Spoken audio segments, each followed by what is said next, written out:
Tudo bem, pessoal? Então hoje nós vamos começar o estudo sobre cinética. Conforme eu prometi para vocês, então, referente à primeira aula, como nós teremos encontros presenciais, no encontro presencial, eu vou explicar tudo isso com muito detalhe. Nós vamos ver essa primeira, segunda, terceira, quarta, quinta aula. Então, uma breve explanação a respeito dessa primeira aula. Então, nós vamos estudar sobre cinética. Então, o estudo da cinética, ela se baseia em dados experimentais, onde nós avaliamos qual que é a velocidade, como que essa reação acontece, e estudando por que algumas reações acontecem de uma forma rápida, porque outras são mais lentas, e tentando avaliar teoricamente quais são os fatores que influenciam essa velocidade. E vocês vão ler a apostila. Se precisarem, podem buscar em livros de ensino médio, livros de nível superior, sites, aulas de YouTube. Então tem muita informação sobre cinética. Então, resumidamente, utilizando essa apostila, inclusive essa versão que vocês têm, tem a resposta no final para todos os exercícios. Eu vou comentar cada um deles agora, referente a essa primeira aula, tá?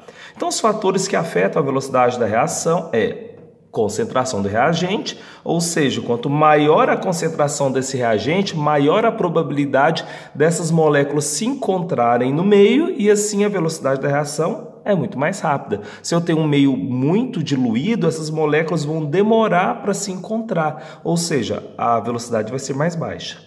Temperatura é a energia cinética, o grau de agitação dessas moléculas. Então, quanto maior a temperatura, maior a probabilidade delas se encontrarem, assim, quanto maior a temperatura, maior a velocidade da reação. O estado físico também é determinante. Por exemplo, com o exemplo que ele dá aqui, a ferrugem. Então, no estado sólido, é um processo oxidativo do ferro presente nas ligas metálicas.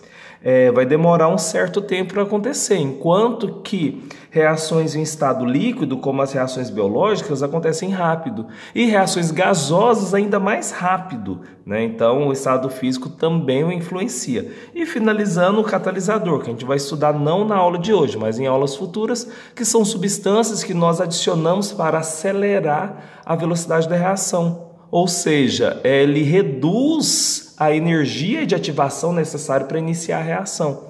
Tá? É uma estratégia muito utilizada na área industrial em geral e na área de pesquisa também quando nós queremos acelerar uma reação. Tá? Então ele vai falar para nós sobre a velocidade instantânea e velocidade média. Igual quando nós calculamos a velocidade média quando nós nos deslocamos, por exemplo, de Palmas para Goiânia. Então, quando eu faço esse trajeto, eu tenho a minha distância e eu tenho o tempo que eu levei para percorrer. Se de Palmas até Goiânia, sei lá, 800 quilômetros, e eu demorei 8 horas, aí eu faço as contas e vou determinar qual que é a minha velocidade média. E assim nós vamos determinar que eu vou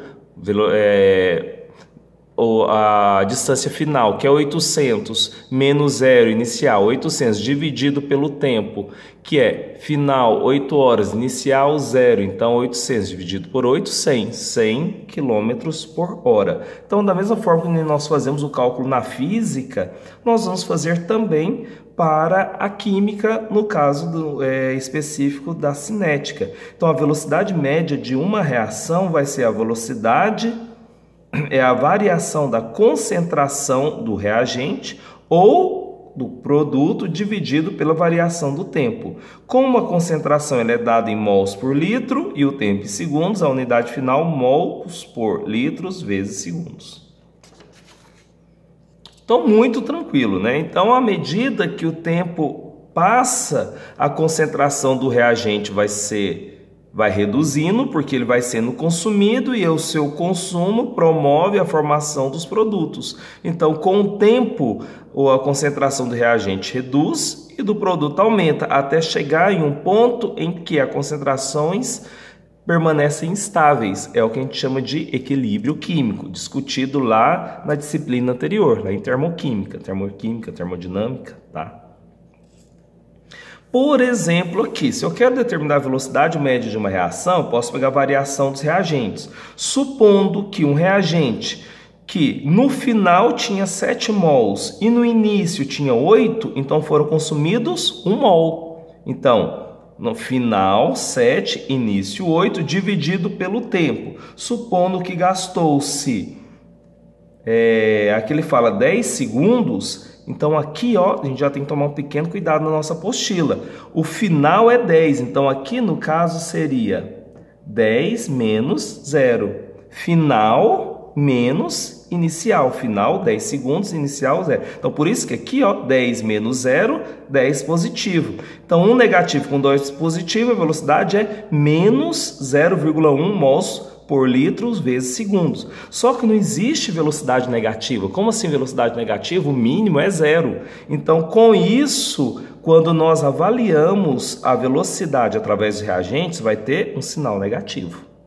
Quando analisamos em função do produto, o sinal é positivo. Por exemplo, no intervalo de tempo de 10 segundos, aí aqui colocou certo, ó, tempo final 10 segundos, tempo inicial 0, final, produziu 1 mol, início, como é o produto, não tinha nada, 1 dividido por 10, 0,1, ok? Então, gente, fácil demais, né?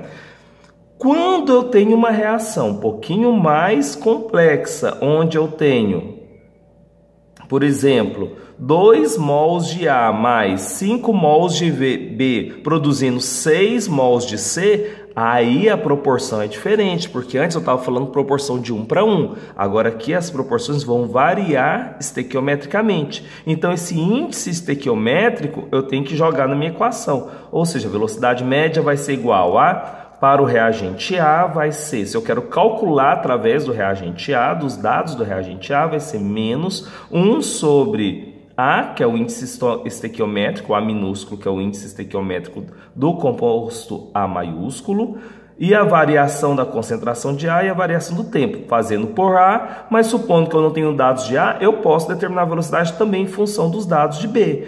A e B são reagentes, por isso o sinal negativo. C e D são produtos, então o sinal é positivo, por isso que ele não aparece. Então eu posso fazer por qualquer um deles. Aqui ele nos fala sobre a velocidade instantânea. A velocidade instantânea é a velocidade em um instante específico. Por exemplo, eu quero determinar nesse ponto, ou quero fazer aqui no finalzinho. Então, qualquer instante eu posso determinar a velocidade instantânea, naquele instante. Nesse caso, ele colocou como exemplo 0. E no tempo 0, eu traço a reta que corresponde à tangente dessa curva e faço as contas.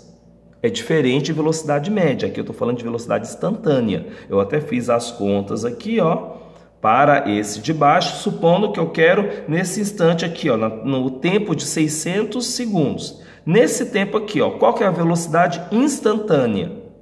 Aí eu vou pegar uma variação, mas não em função aos dados experimentais que estão nessa curva. Mas eu pego esse ponto, faço o cálculo da tangente, determino o triângulo e a partir daqui eu determino a velocidade instantânea. Mas no nosso caso a gente não utiliza muito a velocidade instantânea, a gente precisa mesmo da velocidade média. E ele já começa aqui com alguns exemplos. Então a própria apostila já ensina vocês a fazer, então é muito fácil. Por exemplo, aqui ó, exemplo.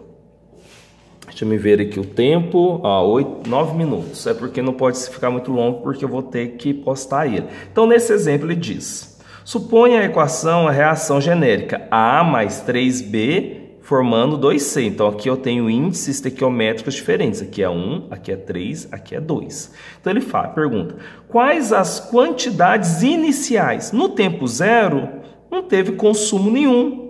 Ou seja, no tempo 0, T igual a 0, A é a concentração inicial, que é 3 mols, B é a concentração inicial, que são 6 mols. E no tempo de 1 minuto, aí aqui, ó, após 1 minuto, quantos mols de A e B reagiram? Aí eu posso observar aqui embaixo, ele mostra detalhadamente aqui para nós. Então, no início, A tinha 3, B tinha 6, C 0, porque não produziu nada. Depois de 1 minuto, Foi consumido 1 mol de A, porque tinha 3 no início e foi para 2. Tinha 3 no início e agora resta 2. Então foi consumido 1. E em B vão ser consumidos quantos? Por uma regra lógica, eu já consigo fazer isso. Por quê? Se eu preciso de 1 mol de A para mim gerar 2 mols de C, mas para mim compor esse 1 mol de A, eu preciso 3 de B. Então, se eu consumo 1 de A, de B eu vou consumir quanto? 3. Se no início tinha 6, 6 menos 3, vão sobrar 3 mols.